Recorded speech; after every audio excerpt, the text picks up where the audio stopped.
अगर आप पावर से रिलेटेड दो बहुत ही इंपॉर्टेंट शॉर्ट क्वेश्चंस मिस नहीं करना चाहते तो ये वीडियो आपके लिए है। बिस्मिल्लाहिर्रहमानिर्रहीम, अस्सलाम वालेकुम, hope you all are good. हम पढ़ रहे थे फिज़िक्स का चैप्टर वर्क एंड एनर्जी और आज की वीडियो में हम डिटेल में डिस्कस करेंगे पावर, उसके तमाम यूनिट्स और एफिशिएंसी को। कॉन्सेप्ट और एग्ज़ाम के पॉइंट ऑफ व्यू से मैं आपको दो बहुत ही इंपॉर्टेंट शॉर्ट क्वेश्चंस एक्सप्लेन कर दूंगा। वीडियो को ध्यान से देखिएगा ताकि इन टॉपिक से रिलेटेड जब भी एग्ज़ाम में क्वेश्चन आए तो आप उसे कॉन्फिडेंटली अटैम्प्ट कर सकें। चलिए स्टार्ट करते हैं हम पावर से पहले आप देखिए वर्क हमें कभी भी ये इन्फॉर्मेशन नहीं देता कि वो वर्क कितनी देर में किया गया है। फॉर एग्ज़ाम्पल मेरे पास ये एक पेन है, इसके ऊपर मैं फोर्स लगाता हूँ। देखिएगा मैं इसको इस केस में ये फोर्स लगा रहा हूँ और दूसरे केस में मैं इसके ऊपर ये फोर्स लगाई है मैंने, ठीक है। इन दोनों केसेस के अंदर देखें, अगर मैं ड्रॉ करूँ तो मेरे पास ये डिस्टेंस दोनों का सेम है और फोर्स भी सेम होगी। तो जो वर्क है मेरे पास वो क्या होता है, फोर्स इनटू डिस्प्लेसमेंट, और यहाँ पे भी work is equal to force into displacement. अब यहाँ पे अगर मान लीजिए कि फोर्स मैंने 1 न्यूटन ही लगाई और डिस्टेंस मैंने 1 मीटर ही तय किया तो वर्क मेरा कितना हो गया, 1 जूल। यहाँ पे भी 1 न्यूटन फोर्स और 1 मीटर डिस्टेंस, तो यानी वर्क हो गया मेरे पास यहाँ पे भी 1 जूल। अब देखें दोनों केस के अंदर मैं फिर से बताता हूँ कि इस केस के अंदर भी मैं इसको यहाँ से ऐसे लेकर गया और इस केस के अंदर मैं इसको ऐसे ले गया, तो दोनों केसेस के अंदर वर्क इज सेम। पर वो चीज़ जो ये डिटरमिन करती है, वो टर्म जो ये डिटरमिन करती है कि आपने वर्क कितनी देर में किया है, उसे पावर कहते हैं। So the power is the rate at which work is done. ये पहली हो गई। दूसरी, energy is consumed, the rate at which the energy is consumed or converted is called power। तो पावर का फार्मूला क्या होगा, simple, P is equal to W over T इस डेफिनेशन के लिए, और इस डेफिनेशन के लिए होगा the rate at which the energy is consumed और converted, P is equal to energy over time. ठीक है, ये मेरे पास पावर एक्सप्लेन हो गया। अब unit of power is what. ठीक है, यूनिट को देख लीजिए, unit of power is what. और वॉट पावर का यूनिट इसलिए कहते हैं, एक सर जेम्स वॉट थे जिन्होंने पहला स्टीम इंजन जो सा वो इन्वेंट किया था, तो उनको ऑनर करने के लिए उनके नाम के ऊपर पावर का यूनिट जो सा ना वो रखा गया वॉट। अब हम देख लेते हैं कि 1 वॉट क्या होता है। तो 1 वॉट इज इक्वल टू होगा 1 जूल 1 सेकेंड। सिंपल देखें ना, P is equal to W over T है ना, जूल और सेकेंड। तो 1 watt is equal to 1 joule 1 second. अब इसको ज़रा हम एलेबोरेट करके देखते हैं कि 1 वॉट होता क्या है। सो 1 what is the power when 1 joule of work is done in 1 second. यानी किसी भी मशीन के ऊपर आप 1 जूल वर्क करें 1 सेकेंड के अंदर, then the power of that machine would be 1 watt. फिर से देख लीजिए, 1 watt is the power when 1 joule of work is done in 1 second, then the power of that machine would be 1 watt. या आप जो दूसरी डेफिनेशन थी इसकी, एनर्जी इज कन्वर्टेड और कंज्यूम्ड वाली, उसके अकॉर्डिंगली क्या होगा, व्हेन, यानी 1 watt is when 1 joule of energy is converted or consumed in 1 second। ठीक है, जो दो डेफिनेशंस मैंने आपको लिखवाई है ना, दोनों के लिहाज से मैं आपको 1 वॉट एक्सप्लेन कर रहा हूँ। when 1 joule of work is done in 1 second और when 1 joule of energy is converted or consumed in 1 second। For example, अब मेरे पास अगर एक बल्ब हो, अब गौर से देखिएगा, उसकी अगर पावर हो मेरे पास 100 वाट्स, तो इसका मतलब क्या हुआ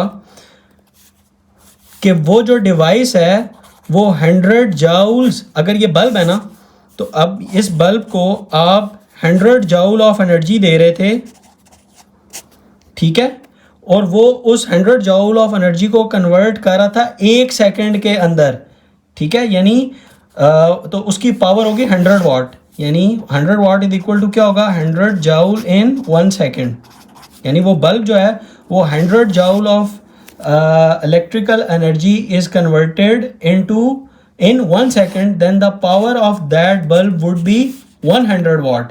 क्लियर हो गया आपको ये बात भी? Next is horse power, which is the larger unit of power basically, or 1 horsepower, 1 HP, which is defined as 550 feet pound per second. यानी एक मशीन की 1 हॉर्स पावर तब होगी जब वो मशीन किसी भी मैस को जिसका वज़न जो है वो 550 पाउंड हो, 550 पाउंड हो, उसको वो 1 फीट ऊपर खींचे 1 सेकंड के अंदर। यानी ये कोई मशीन है, वो इस मैस को उठा के जिसका जो वज़न था वो 550 पाउंड था, उसको उसने 1 सेकंड के अंदर 1 फुट तक रेज कर लिया। तब आप कहेंगे कि उस मशीन का जिसने इसको ये किया था उसकी जो पावर होगी वो 1 हॉर्स पावर होगी। फिर से देखिए, 1 horse power is the power which is defined as 550 feet pound per second. यानी वो मशीन जो 1 सेकेंड के अंदर 550 पाउंड का वेट 1 फुट रेज करे, उसको हम कहते हैं कि उस मशीन की जो पावर होगी वो क्या होगी, 1 horse power. And 1 horse power को अगर आप वाट्स के अंदर देखना चाहें इसकी कन्वर्जन, तो ये होते हैं जी 746 वाट्स या 0.746 किलोवाट भी आप इसको कह सकते हैं। ये आप याद रखिएगा, ये न्यूमेरिकल्स में यूज़ होता है। नेक्स्ट टर्म है मेरे पास kilowatt hour. Kilowatt hour is the larger unit of energy. ये लिख लीजिए अपने पास, लार्जर यूनिट ऑफ एनर्जी, और जिसको आप डिफाइन कर सकते हैं in terms of the unit of power, power के टर्म में। 1 किलोवाट आवर कौन सी एनर्जी होगी, which is the energy consumed और converted, which is the energy consumed और converted in 1 hour at a constant rate of 1000 watts. यानी कि 1 kilowatt hour larger unit of energy है, और 1 किलोवाट आवर वो एनर्जी होगी जो कोई भी इंस्ट्रूमेंट या डिवाइस एनर्जी को कंज्यूम करे या कन्वर्ट करे 1 घंटे के अंदर constant at the constant rate of 1000 वाट। यानी अगर हम इसकी इलेबोरेशन देखें और इसकी मैथमेटिकल फॉर्म देखें तो 1 किलोवाट आवर क्या होगा, इसको एक्सपेंड करें 1000 वाट, और 1 आवर को, ये 1 आवर है ना, 1 आवर को आप चेंज करें इन सेकंड्स तो 3600 सेकंड्स हो जाएगा। तो ये मेरे पास कितना हो जाएगा आंसर, 3645 वाट सेकंड। ठीक है, ये अब वाट सेकंड यूनिट है, और मैं आपको थोड़ा सा रफ में दिखाता हूँ कि मेरे पास जो पावर होती है वो क्या होती है, W/T। तो यहाँ से आपके पास इसका यूनिट जाउल और इसका सेकंड, और ये क्या हो गया, वाट। तो यानी watt is equal to joule per second, और यहाँ से अगर आप वाट सेकंड को मल्टीप्लाई कर दें तो watt second is equal to क्या हो जाएगा मेरे पास, जाउल्स। तो watt second is equal to joule हो गया, यानी ये हो जाएगा मेरे पास 3650 जाउल्स। तो ये 1 किलोवाट आवर, एंड इसको अब आप प्रीफिक्स में चेंज कर लें सूटेबल, तो 1 किलोवाट आवर कितना हो जाएगा, 1 2 3 4 5 6, तो 3.6 इंटू 10 की पावर 6 जाउल्स, और ये हो जाएगा 3.6 मेगा जाउल्स ऑफ एनर्जी। यानी 1 किलोवाट आवर, ये याद रखिएगा, 3.6 मेगा जाउल्स ऑफ एनर्जी है। और ये वो प्रूफ था जो मैं आपको कह रहा था कि एक शॉर्ट क्वेश्चन एग्जाम में आता है, वो यहाँ से आएगा। ये आप देख लीजिए, ये लाजमी आता है कि proof that 1 kilowatt hour is 3.6 mega joules of energy, और उसको वो कहता है, ये डिफाइन भी करें कि ये होता क्या है। तो सबसे पहले तो आपको मैंने ये एक्सप्लेन किया कि 1 किलोवाट आवर एनर्जी होती क्या है, दैट इज़ कंज्यूम्ड और कन्वर्टेड इन 1 आवर, 1 आवर के अंदर आप कंज्यूम करें, और वो जो डिवाइस है उसकी पावर, कांस्टेंट पावर वो ले रही हो 1000 वाट्स,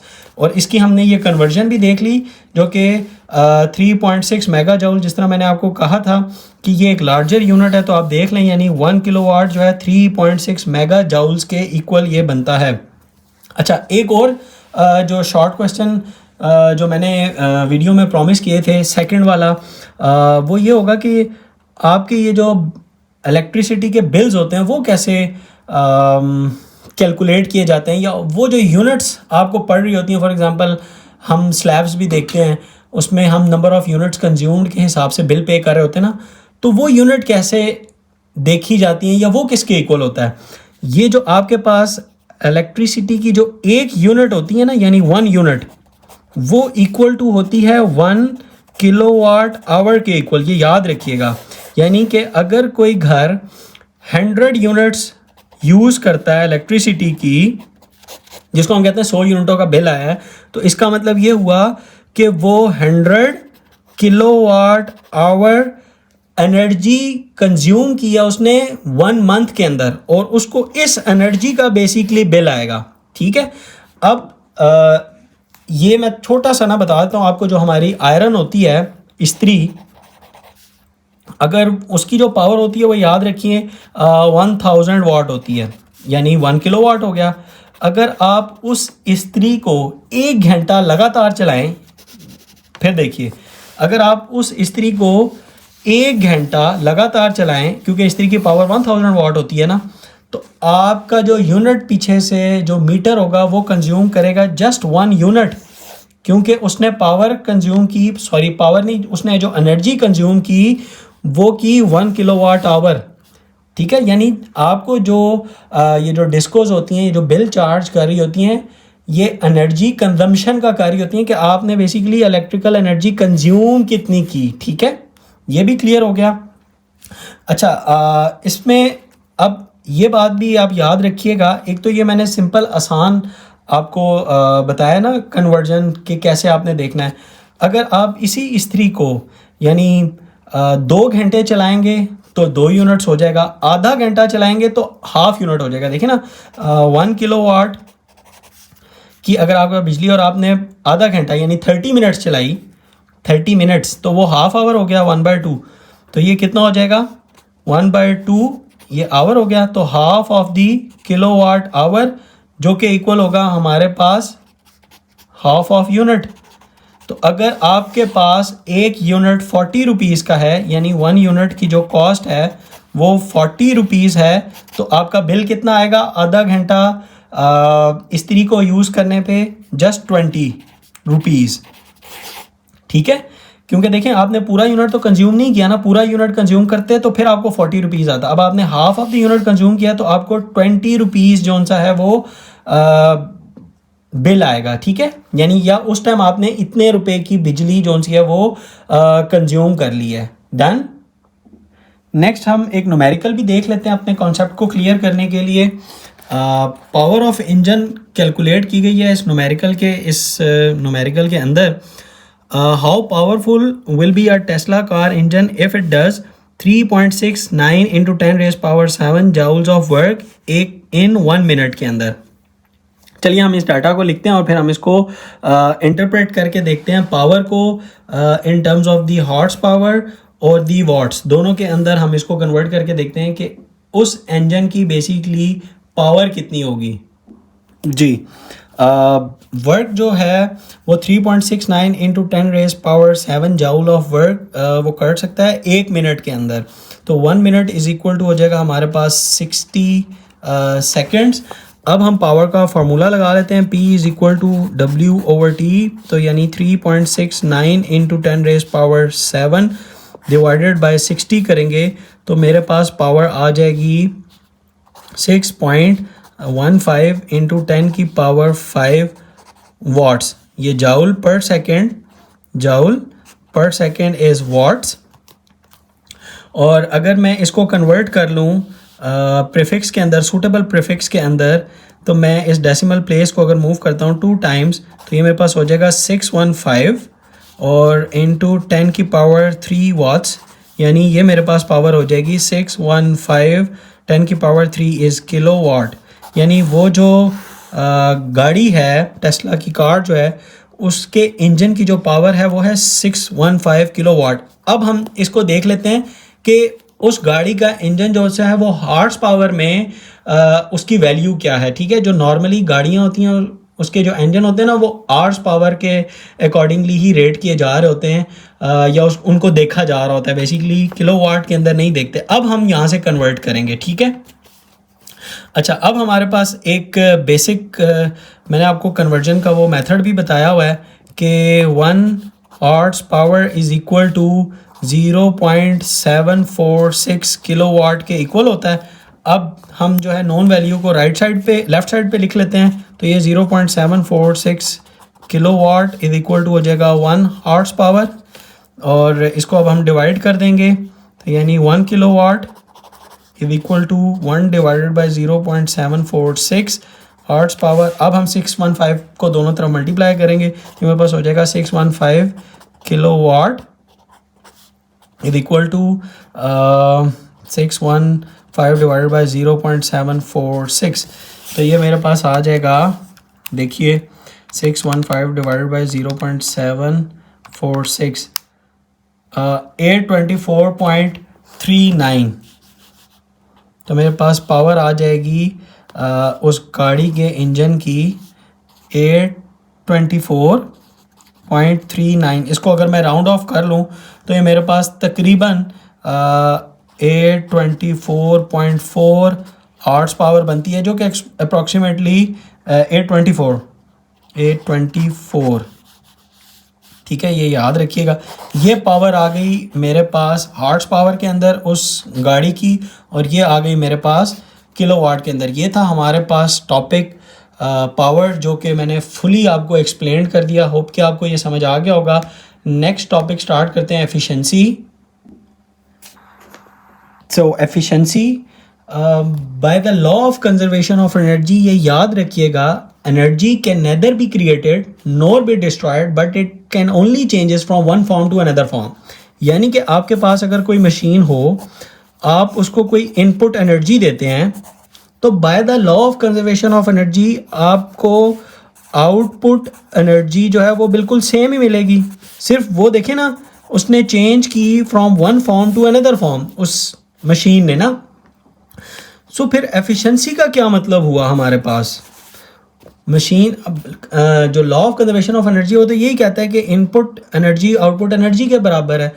सो किसी भी डिवाइस की एफिशिएंसी का मतलब क्या हुआ वो देखते हैं। एफिशिएंसी होती है हमारे पास कि जब आप किसी मशीन को इनपुट देते हैं तो वो आपको डिज़ायर्ड आउटपुट कितनी दे देता है। ठीक है, डिज़ायर्ड आउटपुट एनर्जी भी आप लिख सकते हैं, कितनी देता है, यानी आपकी जो इनपुट एनर्जी है वो कितनी कन्वर्ट हो रही है डिज़ायर्ड आउटपुट एनर्जी के अंदर। ठीक है, सो अब मैं आपको इसकी डेफिनेशन भी बता देता हूँ। Efficiency describes the extent to which it converts input energy to the desired output energy is called efficiency of that machine. अच्छा, ये चीज़ एनर्जी और वर्क दोनों के लिए हो सकता है, यानी आप उसे कितना उस मशीन को आप वर्क कर रहे हैं उसके ऊपर, और वो आपको डिज़ायर्ड आउटपुट वर्क कितना दे रहा है। ठीक है, ये इसके ऊपर भी हो सकता है, ये पावर के ऊपर भी हो सकता है। अब आपको होप की एफिशिएंसी क्लियर होगी कि हम डिज़ायर्ड आउटपुट के अकॉर्डिंगली देख रहे होते हैं। इसको मैं एक छोटी सी एग्जांपल के साथ जो है ना बिल्कुल क्लियर कर देता हूँ। फॉर एग्जांपल मेरे पास ना एक बल्ब है और इनकैंडिसेंट बल्ब है। इसको जो मैं इनपुट देता हूँ ना इलेक्ट्रिकल एनर्जी, वो अब कंसिडर की जाएगी ना 100%, यानी ठीक है 100% मेरी इनपुट आ गई ना, ये आपने सिर्फ याद रखनी है अभी वैल्यू में। अच्छा, अब ये जो इसको एनर्जी मिली थी ये इसको कन्वर्ट कर देता है दो फॉर्म्स ऑफ एनर्जी के अंदर। By law of conservation of energy तो वो बिल्कुल अपनी जगह इंटैक्ट है। ठीक है, यानी जितनी आपने इनपुट एनर्जी दी उतनी आपको आउटपुट एनर्जी टोटल मिलेगी। लेकिन एफिशिएंसी जो है वो हम डिज़ायर्ड आउटपुट देख रहे होते हैं। तो हमारा बल्ब का जो प्राइमरी मकसद होता है वो बेसिकली लाइट लेना होता है ना। तो आपको जो इनकैंडिसेंट बल्ब जो सा वो टोटल 5% जो सा है वो लाइट दे रहा होता है। तो आप इसको ये भी कह सकते हैं कि ये जो इनकैंडिसेंट बल्ब है या जो लैंप है, ये बेसिकली आप जो उसको इलेक्ट्रिकल एनर्जी देते हैं उसकी सिर्फ 5% को कन्वर्ट कर सकता है लाइट के अंदर। रिमेनिंग 95% को वो चेंज कर देता है हीट के अंदर, जो कि हमारी वहाँ पे डिज़ायर्ड आउटपुट तो नहीं होती। हाँ, अगर आपने कोई ऐसा बॉक्स रखा हुआ है, फॉर एग्जांपल बर्ड्स का केज है, परिंदों का केज है, और वहाँ पे आपने एक बल्ब, यही बल्ब इनकैंडिसेंट बल्ब जो है वो लगाया हुआ है हीट देने के लिए कि आप उन परिंदों को इन विंटर सीजन जो है वो गर्म रख सकें। तो फिर आप इसको कह सकते हैं कि हाँ, उस केस के अंदर मेरी जो डिज़ायर्ड आउटपुट हो गई वो हीट हो गई ना। फिर आप कहेंगे कि अब ये जो इनकैंडिसेंट बल्ब है वो 95% एफिशिएंट है, बट जब आप उससे लाइट ले रहे होंगे तो मेरी जो डिज़ायर्ड आउटपुट होगी वो लाइट होगी। तो फिर आप कहेंगे कि हाँ, उस टाइम उसकी एफिशिएंसी जो है वो 5% है। You see the efficiency is changing in the situations या इन द डिफरेंट सिचुएशंस। इस सिचुएशन के अंदर बल्ब की एफिशिएंसी होगी 95% क्योंकि डिज़ायर्ड आउटपुट इज़ हीट। जबकि जब आपने लाइट लेनी होगी इस केस के अंदर तो हमारे पास सिर्फ 5% वो एफिशिएंट होगा, क्योंकि हमें जो डिज़ायर्ड आउटपुट थी वो लाइट थी और वो मुझे लाइट दे रहा था सिर्फ 5% कन्वर्ट करके। समझ आ गई आपको ये एफिशिएंसी? अब इसके कुछ फार्मूलाज भी देख लेते हैं हम। फार्मूलाज में हमारे पास एफिशिएंसी का सिंबल ये इस तरह करके ना एन करके ऐसे थोड़ा सा लंबा कर देते हैं, और सिंपल हमारे पास क्या आ जाएगा, डिज़ायर्ड या यूज़फुल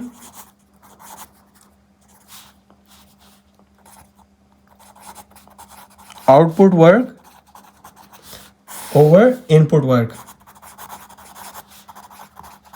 और इनको अगर सिंबल्स में देखें तो ये मेरे पास हो जाएगा W नॉट यानी आउटपुट के लिए और WI इनपुट के लिए। ठीक है, इसी तरह एनर्जी के लिए भी अगर आप देखें तो क्या हो जाएगा जी, यूजफुल एनर्जी आउटपुट या output energy over input energy. और सिंबल में अगर आप देखें तो मेरे पास E नॉट ओवर EI हो जाएगा। ये एफिशिएंसी हो गई। अब आप अगर देखें तो परसेंटेज एफिशिएंसी क्या होगी, तो percentage efficiency just multiply the same formula by 100। तो आप उसको सिंपल दोनों केसेस के अंदर W not over WI into 100 कर दें, और जो दूसरा फार्मूला है हमारे पास उसको भी आप simple E not over EI into 100 कर दें। तो अब आपको वो परसेंटेज के अंदर वैल्यूज़ देना शुरू कर देगा।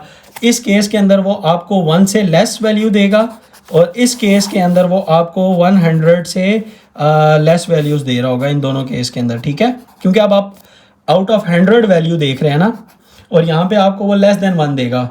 फॉर एग्जांपल मैं एक छोटी सी एग्जांपल भी दे देता हूँ कि मेरे पास अगर एक इंजन है जिसको आपने इनपुट दिया 100 जूल, और उसने आपको जस्ट आउटपुट कन्वर्ट करके दे दी जो डिज़ायर्ड आउटपुट थी।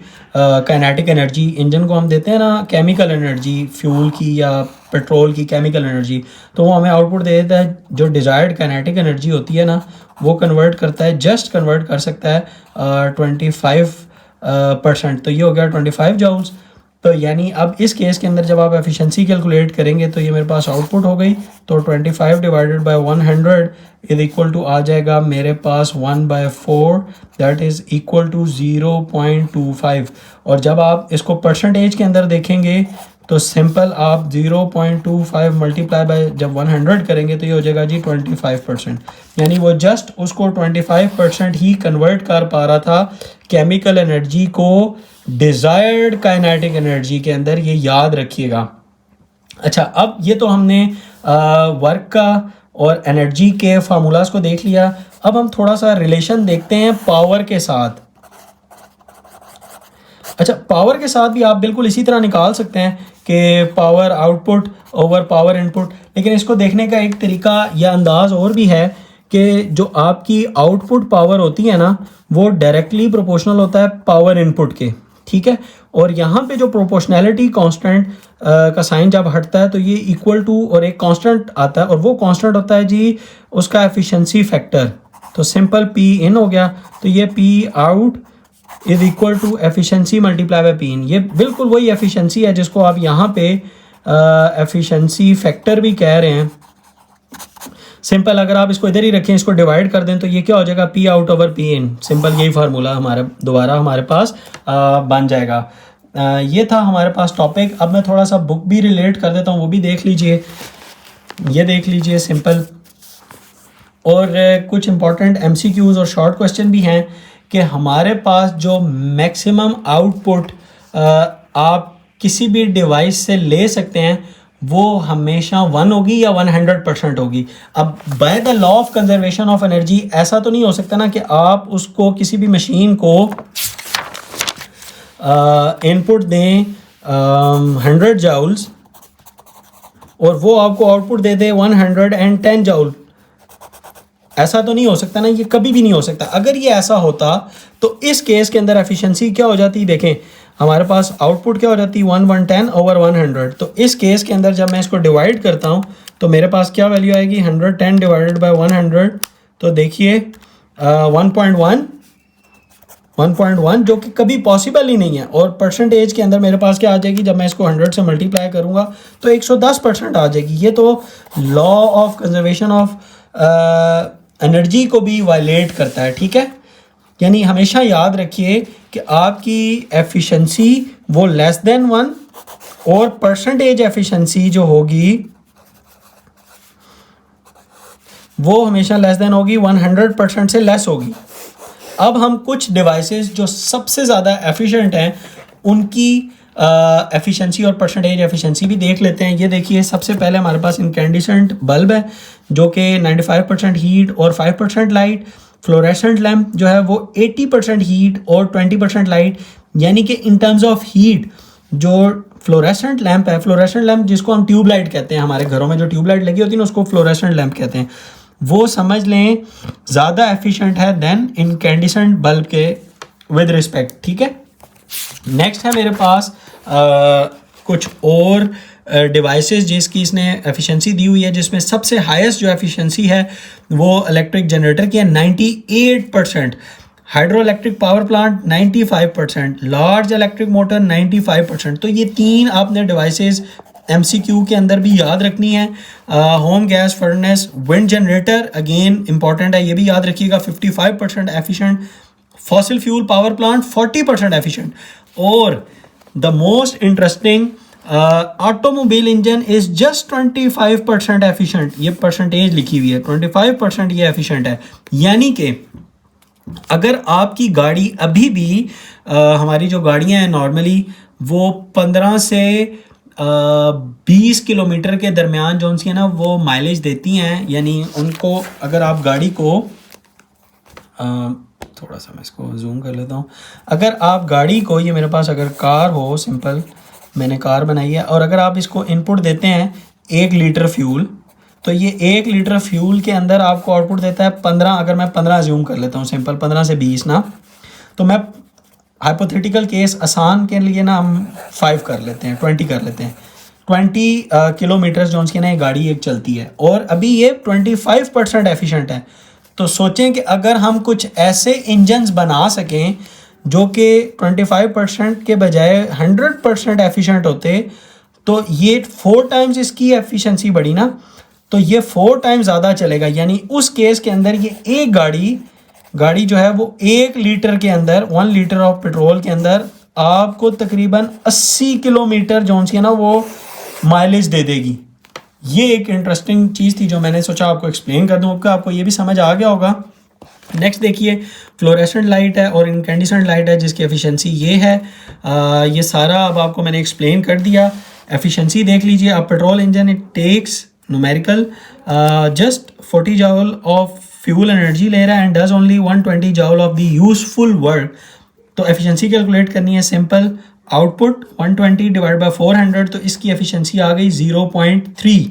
अगर आप डिवाइड भी करके देखें तो 120 डिवाइडेड बाय 400, तो मेरे पास आंसर आता है 0.3, और 0.3 मल्टीप्लाई 100 करेंगे तो ये मेरे पास 30% एफिशिएंट आ जाएगा। ये भी एक इंजन था, यहाँ पे देखें इसने 25% बताई हुई है और यहाँ पे उसने कैलकुलेट किया जी 30%, थोड़ी सी हायर एंड के ऊपर उसने कैलकुलेट की हुई है अकॉर्डिंग टू दैट डाटा या न्यूमेरिकल। अब ये थोड़ा सा कमेंट कर रहा है उसी के ऊपर कि जो गाड़ी है वो जस्ट 30% एफिशिएंट है। This means that an engine will only about 1/4 of the useful work provided input. जो मैंने अभी बात की थी आपको यहाँ पे कि वो जस्ट 1/4 एफिशिएंट है, और अगर आप उसकी एफिशिएंसी रेज कर सकें तो वो कितनी ज़्यादा आपको किलोमीटर कवर करके वो गाड़ी जो सी है ना वो दे सकती है। और यहाँ पे उसने फिर 25% वापस कह दिया। होप कि आपको ये न्यूमेरिकल और ये टॉपिक्स जो हैं वो समझ आ चुके होंगे। नेक्स्ट टॉपिक इंशाल्लाह हम डेंसिटी और टेम्परेचर कवर करेंगे। वीडियो को लाइक कर दें, अपने दोस्तों के साथ ज़रूर शेयर किया करें ताकि उनका भी फ़ायदा हो जाए। मज़ीद कॉन्सेप्ट्स के लिए चैनल को भी सब्सक्राइब कर दें। मिलते हैं नेक्स्ट वीडियो में डेंसिटी और टेम्परेचर के साथ, तब तक के लिए अल्लाह हाफिज़।